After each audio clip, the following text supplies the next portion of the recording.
ஒரு விஷயம் சொல்றேன். நிலத்தை காப்பாத்து வந்தா உண்மையான உரிமையாளர். நல்லா செஞ்சு விளைச்சல் எடுங்க. உங்களுக்கும் எதிர்காலம் இருக்கு, உங்க பிள்ளைகளுக்கும் இருக்கு. சார், நான் முழுசா போய் கரும்பு நட்டேன் சார். பெத்த தாய்க்கு விஷம் கொடுத்த மாதிரிடும் தேசத்து மேல சத்தியம் செஞ்சா அப்படி செய்யாதீங்க. விவசாயிகள் கிட்ட கேட்டுக்கிறேன்.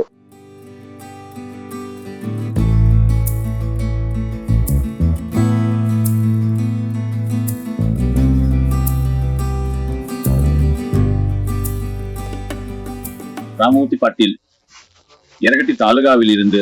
ஒரு கரும்பு விவசாயி. நான் 20 வருஷம் 18ல விவசாயம் செய்ய ஆரம்பிச்சேன். இந்த மாதிரி நான் சாப்பிட்டதே இல்லை. எந்த அளவுக்குன்னா, நான் இவ்வளவு தூரம் கிடைச்சது ஒரு கப்படிப்போம் சார். நான் இவ்வளவு அடிச்சதே கிடையாது. 60 மாசத்துக்கு இவ்வளவு வந்து பார்த்தேன்.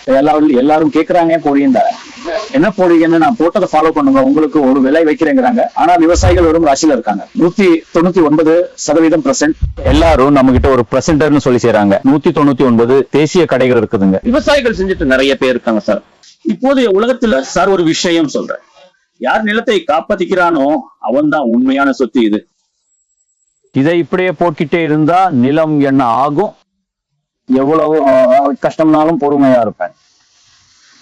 ஆனா இப்போ இது கை கொடுக்கும், எனக்கு கை கொடுக்கும். இது கரெக்ட் சார். ஆனா இவங்க பேச்ச விடலாம். எனக்கு முதல்ல ரசாயனத்துல ரொம்ப ஹார்டா இருந்துச்சு. இப்போ நான் யூடியூப்ல சர்ச் பண்றதுனால எனக்கு ஒரு இந்த ரெக்ஸைல் டேல் பத்தி ஒரு அனுபவம் வந்துச்சு. அதை பத்தி செய்யணும்னு சொல்லிட்டு அந்த அனுபவத்துல இருந்து தொடர்ந்து 2 வருஷமா அதை ஃபாலோ அப் பண்ணிட்டு இருந்தேன். இந்த வருஷம் இதை செஞ்சே ஆகணும்னு ஒரு பிடிவாதத்துல தான் இதை செஞ்சேன். இப்போ உங்க முன்னாடியே பாருங்க, நான் செஞ்சது 4 ஏக்கர் தோட்டத்துல. எனக்கு 12 ஏக்கர் தோட்டம் இருக்கு. 4 ஏக்கர்ல செஞ்சிருக்கேன். இப்போதைக்கு 4 ஏக்கர்ல கரும்பு இருக்கு. இப்போ உங்க முன்னாடி இருக்கிற பயிரை பாருங்க. நான் செஞ்ச 6.5 மாசம் ஆச்சு. இந்த கரும்பை நட்டு என் மண்ணோட வளம் அதிகமாயிருக்கு. ரசாயனம் போடுறதால மண்ணுக்கு நான் விஷம் வச்சுட்டு இருந்தேன். இப்போ இது எனக்கு அமிர்தம் கொடுக்குது. இதுல எனக்கு அனுபவம் கிடைச்சிருக்கு. மண்ணோட வளமும் ரொம்ப அதிகமாயிருக்கு. எனக்கு மண்புழு உள்ள எல்லா ஈரப்பதமும் இருக்கு. ஆனா இந்த ரசாயனத்தால பூமிக்கு விஷத்தை கொடுக்குறோம். தயவு செஞ்சு விவசாயிகளே, அந்த அறியாமையிலிருந்து நீங்க வெளியே வாங்க. இந்த டாக்டர் சாயிலை பயன்படுத்துங்க. நல்ல விளைச்சல் எடுங்க. உங்களுக்கும் எதிர்காலம் இருக்கு, உங்க பிள்ளைகளுக்கும் எதிர்காலம் இருக்கு.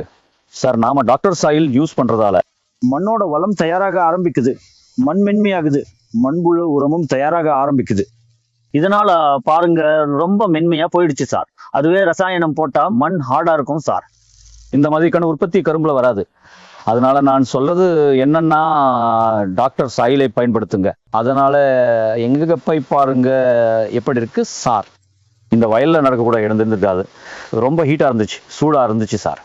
இதனால மனுஷங்களுக்கு குளிர்ச்சியா இருக்கு சார். இப்போ உற்பத்தியை பாருங்க, கணு எப்படி இருக்குன்னு. அது மென்மையா இருக்கு பாருங்க சார். மண்ணெல்லாம் எப்படி உதிர்ந்துடுச்சு பாருங்க சார். அதனால டாக்டர் சாயிலை பயன்படுத்துங்க சார். உங்க நிலத்தை காப்பாத்துங்க. களை பயன்படுத்துவது நம் தாய்க்கு விஷம் கொடுப்பது போன்றது. விவசாயிகள் இதை செய்ய வேண்டாம் என்று கேட்டுக்கொள்கிறேன்.